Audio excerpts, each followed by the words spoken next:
ஏற்கனவே நம்முடைய மானிய கோரிக்கையிலுடைய ஒரு அறிவிப்பு, இந்த அறிவிப்பு ஸ்டேட் ரிசோர்ஸ் சென்டர் குழந்தைங்களுக்கு ஒரு பாடம், அது கணிதமாக இருந்தாலும் சரி, சயின்ஸாக இருந்தாலும் சரி, வாழ்க்கை பாடத்தோடு எப்படி சொல்லித்தரலாம் அப்படிங்கிறத ஏற்கனவே நம்ம எண்ணுமெழுத்தும் திட்டத்தின் மூலமாக அது தொடர்ந்து நம்ம செஞ்சுட்ருக்கோம். அது first standard to 5th standard, அது தொடர்ந்து அது அடுத்தடுத்த கட்டத்துக்கு நம்ம செஞ்சுட்ருக்கோம். ஸோ இதோடைய அடுத்த ஒரு ரிஃபைனிங் வெர்ஷன் அப்படின்னு பார்த்திங்கன்னா நம்முடைய ஸ்டேட் ரிசோர்ஸ் சென்டர். ஏன்னா இப்போ நீங்கள் பத்திரிகைத்துறை, ஊடகத்துறை சார்ந்த நண்பர்கள்லாம் பார்த்துருப்பீங்க. இதை திறந்துட்டு உள்ளே போகும்போது ஒவ்வொரு விதமாக குறிப்பாக நாமளே செஞ்சு நம்ம தெரிந்து கொள்ளும். இப்போ டூ இட் யுவர் செல்ஃப் அப்படிங்கிற மாதிரியான ஒரு கான்செப்ட். இப்போ சின்ன சின்ன மெட்டீரியல் மூலமாக ஒரு சயின்ஸ் சார்ந்து, இப்போ ஏற்கனவே நம்ம வானவில் மன்றம் அப்படிங்கிறது மூலமாக மோர் தென் ஒரு 700 எஜுகேட்டர்ஸ் மூலமாக ஒரு ட்ராவலிங் கிட்டு மூலமாக அந்த குழந்தைங்களுக்கு ஒரு சயின்ஸ் தியரி இது எல்லாமே நம்ம சொல்லி கொடுத்துட்ருக்கோம். அது மேக்ஸாக இருந்தாலும் சரி, ஒரு லாஸாக இருந்து தியரம் சார்ந்து நம்ம சொல்லி கொடுத்துருக்கோம். ஸோ இதோட அடுத்த கட்டமாக இப்போ இந்த ஸ்டேட் ரிசோர்ஸ் சென்டர் மூலமாக எங்களுடைய டீச்சர்ஸ், இப்போ உதாரணத்துக்கு பார்த்திங்கன்னா ஒவ்வொரு மாதத்துக்கும் ஒவ்வொரு விதமான ஒரு ஸ்கெடியூல் நாங்களே போட்டுக்கிறோம், டைம் டேபிள். ஸ்டூடெண்ட்ஸ் அழைச்சிட்டு இங்கே வர்றது, டீச்சர்ஸ் மூலமாக இங்கே இருக்கக்கூடிய ஒரு சோலார் சிஸ்டம் பற்றி எப்படி நம்ம தெரிஞ்சுக்கலாம், ஒரு ஆர்டிஃபிஷியல் இன்டெலிஜென்ஸ் அப்படின்னு வரும்பொழுது ஏஐ சார்ந்து பேசிக்காக ஒரு 6th standard to 8th standard ஸ்டூடெண்ட்டுக்கு எப்படி நம்ம சொல்லித்தரலாம், கணக்கு பாடமாக இருந்தாலும் சயின்ஸாக இருந்தாலும் ஒரு மொழி லெவல் சார்ந்திருக்கக்கூடிய ஒரு லேப், ஒரு இங்கிலீஷாக இருந்தாலும் ஒரு தமிழ் சார்ந்திருக்கின்ற ஒரு மொழி ஆய்வகங்கள் மூலமாக ஒரு கேமிஃபிகேஷன் மூலமாக அந்த குழந்தைங்களுக்கு எப்படி ஈஸியாக சொல்லித்தரலாம். இப்போ நம்ம ஏற்கனவே 2022 கூகுள் மராத்தான் அப்படிங்கிறது மூலமாக அந்த குழந்தைங்களுக்கு ஹாலிடேஸில் ஒரு வேர்ட்ஸை ரீட் பண்ணுறது, சென்டென்ஸை ரீட் பண்ணுறது, அது ப்ரொனன்சியேஷன் தப்பாக இருந்தால் அதை திருத்துறது அப்படின்னு ஒரு மிகப்பெரிய ஒரு பயிற்சி நம்ம செஞ்சோம். ஸோ அது அந்த ஒரு சம்மர் ஹாலிடேஸ்க்கான ஒரு இதாக நாங்கள் பயன்படுத்தணும், ஒரு ஆக்டிவிட்டியாக. இது தொடர்ந்து ஒவ்வொரு ஸ்கூல்லையும் இருக்க வேண்டும் என்பதற்காகத்தான் இருக்கக்கூடிய டெக்னாலஜி, ஹைடெக் லேபாக இருந்தாலும் ஸ்மார்ட் போர்ட்ஸாக இருந்தாலும் அதை பயன்படுத்தி கொள்ள வேண்டும். எக்யூப்மெண்ட் கொடுத்துட்டோம், அதுக்கான கண்டென்ட் கொடுத்துட்டோம், அதுக்கான டீச்சர்ஸ் ட்ரைனிங் கொடுத்துட்டோம். இன்றைக்கி அது நல்ல விதத்தில் போகுது. அப்படிங்கும்போது அது அடுத்த கட்டமாக வேறு என்னென்னலாம் செய்யலாம் அப்படிங்கிறதுக்காக தான் இதை செஞ்சுருக்கோம். இந்த வாழ்க்கை பாடம் குறிப்பாக நம்ம ஸ்லாஸ்க்கான அந்த ரிப்போர்ட் நமக்கு வந்ததுக்கு பிறகு 3rd standard, 5th standard, 8th standard சார்ந்துக்கிற குழந்தைங்களுக்கு எதில் அவங்க லேகிங் எதில் இருக்குது. ஸோ பேசிக் கான்செப்டை சொல்லித்தரும்போது ஒரு லோ ஆர்டர் திங்கிங் எப்படி இருந்திருக்குது, ஒரு middle order thinking, high order thinking, இது சார்ந்த வேரியன்ஸ் எங்களால் முழுமையாக எங்களால் தெரிஞ்சுக்கொள்ள முடிஞ்சு. ஏன்னா அந்த சாம்பிளுங்க நார்மல் சாம்பிளில் கிட்டத்தட்ட 9,80,000 ஸ்டூடெண்ட்ஸுக்கான சாம்பிளாக அதை நாங்கள் எடுத்தோம். ஸோ அதை நம்ம அந்த குழந்தைங்களுக்கு எதில் கஷ்டப்படுறாங்க, எதை அவங்க கற்றுக்கிறதுல அவங்களுக்கு ஒரு மிகப்பெரிய ஒரு சேலஞ்சாக இருக்குது அப்படிங்கும்போது, சரி அந்த குழந்தைங்களுக்கு எடுத்தோடனே பாடத்தை எடுத்தோடனே சொல்லித்தரும்போது இந்த குழந்தைங்க பயந்துக்கிட்டு கிளாஸில் உட்காந்துருக்கக்கூடாது, அதை அவங்களோட இன்வால்வ் பண்ண வேணும் என்று நாங்கள் ஆசைப்பட்டோம். இப்போ கூட நீங்கள் பார்த்துருப்பீங்க, அந்த குழந்தைங்கள் ஒரு காய்கறி கடையில் ஒரு காய்கறி எனக்கு ஒரு 1/4 கிராம் கொடுங்க, ஒரு 50 கிராம் கொடுங்க, ஒரு 1/4 கிலோ கொடுங்க அப்படின்னு சொல்லும் பொழுதும் அதை மெஷர் பண்ணி அந்த குழந்தைங்க அதை வழங்குறது. ஸோ அவங்க அந்த கிராம்ஸை தெரிஞ்சுக்கிறாங்க, அதுக்கு எவ்வளோ கொடுத்தா எவ்வளோ திருப்பி தர வேண்டும் என்கிற அளவுக்கு. ஸோ இது வாழ்க்கை பாடத்தின் மூலமாக அந்த குழந்தைங்க தெரிந்து கொள்ள வேண்டும் என்பதற்காக இது செஞ்சுருவோம். சின்ன குழந்தைங்களுக்கு சின்ன சின்ன கான்செப்ட் மூலமாக பேசிக் 2 + 3 = 5 அப்படிங்கிறது சொல்லித்தரதுக்கு இங்கே இருக்கின்ற ஆப்ஜெக்ட்ஸை நம்ம எப்படி நம்ம பயன்படுத்தி அவங்களுக்கு நான் ஒரு விளையாட்டுத்தனமாகவும் இருந்துட வேண்டும், அதே நேரத்தில் அதற்கான கற்றலையும் அவங்க அடைந்துவிட வேண்டும், ஒரு மகிழ்ச்சிகரமான கற்றல் இருந்திட வேண்டும் என்பதற்காகத்தான் இந்த மாதிரியான ஒரு சென்டர் நாங்கள் உருவாக்கணும். இது ஒரு பேசிக்காக இதை இப்போ இங்கே நம்ம செஞ்சுருக்கோம்.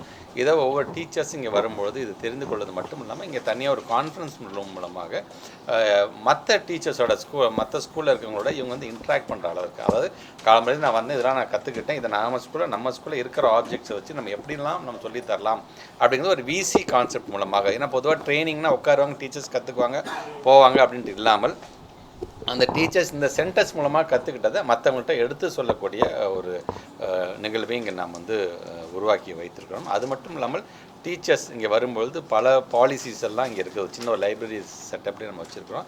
அதில் நம்ம நேஷ்னல் டிஜிட்டல் லைப்ரரி எல்லாமே இதில் இருக்கின்றது. அது மூலமாக பல்வேறு விதமான தகவல்களை தெரிந்து கொண்டு இதை ஏன் நம்ம ஸ்கூலில் பயன்படுத்தினா என்ன அப்படிங்கிறது டீச்சர்ஸே அது சின்ன லெவலில் ஒரு ரிசர்ச் பண்ணி அந்த ரிசர்ச்சை தான் மட்டும் வைத்து கொள்ளாமல், வெறும் டாக்குமெண்டேஷன் மட்டும் பண்ணி கொள்ளாமல் அதை மற்றவங்களை எடுத்து சொல்லுகின்ற அளவுக்காக விசி மூலமாக எடுத்து சொல்கின்ற விதமாக ஒரு ஏற்பாடையும் இங்கே நாம் செய்திருக்கின்றோம்.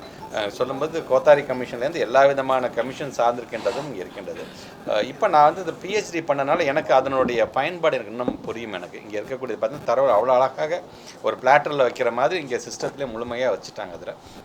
ஸோ தமிழ் சார்ந்து இலக்கியங்கள் சார்ந்து ஆய்வு செய்வதாக இருந்தாலும் அல்லது சயின்ஸ் சார்ந்து ஆராய்ச்சி இல்லாத பேசிக் ஒரு கல்வியை இன்னும் சிம்பிளிஃபை பண்ணி எப்படி நம்ம சொல்லி தரலாம்ங்கிறதுக்கான ஒரு ஆராய்ச்சி சார்ந்து நிகழ்ச்சி. ஸோ நம்முடைய எவ்ரி குவார்ட்டர் நம்ம வந்து ஒவ்வொரு டீச்சர்ஸ் கொடுக்கக்கூடிய ட்ரைனிங் ஒரு பக்கம் இருக்குன்னு சொன்னாலும் இது போன்ற ட்ரைனிங் இன்னும் அந்த டீச்சர்ஸ்க்கு வந்து ஒரு பயனுள்ளதாக இருக்கும் என்பதற்காகத்தான் இந்த முழு செட்டப். இது வெறும் சென்னையில் மட்டும் பண்ணாது பத்தாது, ஒவ்வொரு மாவட்டத்திலும் இருக்கக்கூடிய அட்லீஸ்ட் ஒரு செகண்ட் ஃபேஸாக ஒவ்வொரு டயட்டில் இருக்கக்கூடிய இடத்துல இந்த மாதிரியான ஒரு செட்டப் நம்ம உருவாக்கி தந்தால் அந்த பகுதியை சார்ந்திருக்கின்ற ஆசிரியர்கள் நம்முடைய மாணவ செல்வங்களை வந்து பார்த்து அது பயன்படுகின்ற அளவுக்கு அது அமைதியிடும் என்பதற்காகத்தான். அது சயின்ஸாக இருந்தாலும் மொழியாக இருந்தாலும் கணக்காக இருந்தாலும் இப்படி பேசிக்காக சொல்லித்தரக்கூடிய எல்லாம் இருக்கக்கூடிய ஒரு முயற்சியாகத்தான் இந்த ஸ்டேட் ரிசோர்ஸ் சென்டர் நாங்கள் வந்து அமைத்து தந்திருக்கின்றோம்.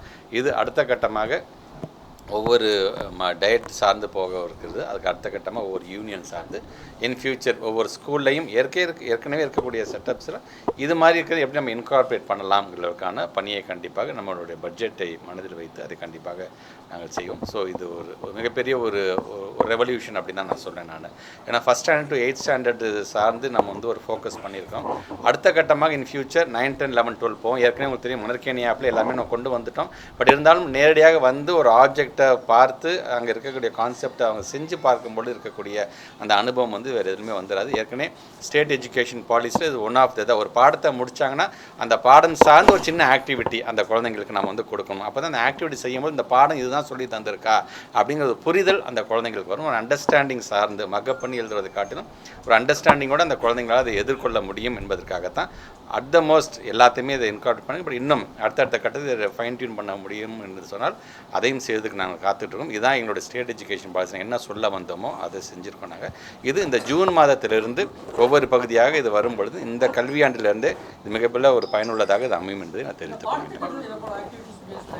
ஸ்டேட் எஜுகேஷன் பாலிசியில் மெயின் இது அதான் நாங்கள் பண்ணியிருக்கோம். வெறும்னே பாடம் நடத்திட்டு போகிறத காட்டிலும் அந்த குழந்தைங்கள அதை செய்யாத இப்போ உதாரணத்துக்கு இப்போ ஒரு செஷன் நீங்கள் பார்த்துருப்பீங்க டூ இட் யுவர் செல்ஃப் அப்படின்னும்போது அதில் சொல்லப்படக்கூடிய கான்செப்ட் தகுந்தாப்பில் ஆப்ஜெக்ட்ஸ் அங்கே இருக்கும்.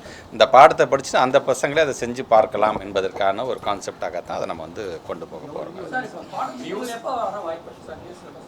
அதை ஜூன் மாதத்துலேருந்து first standard to 5th standard நாங்கள் வந்து பிளான் பண்ணுறோம். நாங்கள் நேற்று ஹெச்ஓடிஸ் மீட்டிங்லேயே அதை மைய கருத்தாக வச்சு அதை நாங்கள் பேசியிருக்கோம். அதுக்கான பணிகள் இப்போ வேகமாக அது போயிட்டுருக்குது.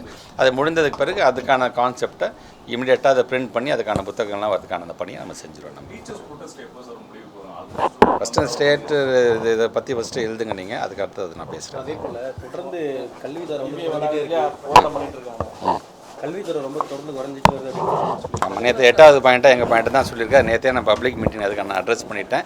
நாங்கள் தொடர்ந்து நாங்கள் என்னென்ன செஞ்சிட்ருக்கோம், எங்களுக்கு சார்ந்து என்ன செஞ்சிட்ருக்கோம், அது பாராட்டுறது வந்து வேறு யாரும் இல்லை, ஒன்றிய அரசே எங்களை பாராட்டிக்கிட்டு தான் இருக்கிறாங்க. எங்களை பொறுத்த வரைக்கும் இடைநிற்றலை பொறுத்த வரைக்கும் நம்ம 0 ஆக்கியிருக்கோம். நம்ம எலிமெண்ட்ரியை பொறுத்த வரைக்கும் ஹை ஸ்கூல் ஹையர் செகண்டரி ஸ்கூலில் தான் அது ஒரு 7.7% இருக்குது. இப்போ அதையும் நாங்கள் குறைச்சிட்ருக்கோம். இது என்னென்னா ஹையர் எஜுகேஷன் பாலிடெக்னிக்கில் எவ்வளோ பேர் போயிருக்கிறாங்க, அதர் கோர்சஸ்க்கு எத்தனை பேர் போயிருக்காங்க, அந்த கணக்கு எடுத்தால் இன்னும் அந்த 7.7 ஏன்னா நேஷனல் ஆவரேஜ் மோர் தென் 14% இருக்கும். அதையும் நாங்கள் வந்து முழுமையாக நாங்கள் வந்து குறைச்சிக்கிட்டு தான் இருக்கோம். நாங்கள் நேற்று ஹெச்ஓடிஸ் மீட்டிங்கில் மெயினாக நாங்கள் பேசினது வந்து நம்முடைய பகுதி நேர ஆசிரியர்களுடைய கருத்துக்களை வந்து முழுமையாக வைத்திருக்கோம். அது சார்ந்து ஏற்கனவே நேற்றைய தினம் வந்து பகுதி நேர ஆசிரியர் சார்ந்திருக்கின்ற சங்கங்களையும் எங்களுடைய லா டிபார்ட்மெண்ட்டும் எங்களுடைய பிரின்சிபல் செக்ரட்டரி எல்லாருமே உட்கார்ந்து ஒரு விதமான ஒரு டிஸ்கஷன் நடத்தியிருக்கோம். நாங்கள் எந்த மாதிரி விதத்தில் இவங்க நம்ம அப்சர்வ் பண்ண வேணும், யாருமே விட்டு விடாமல்.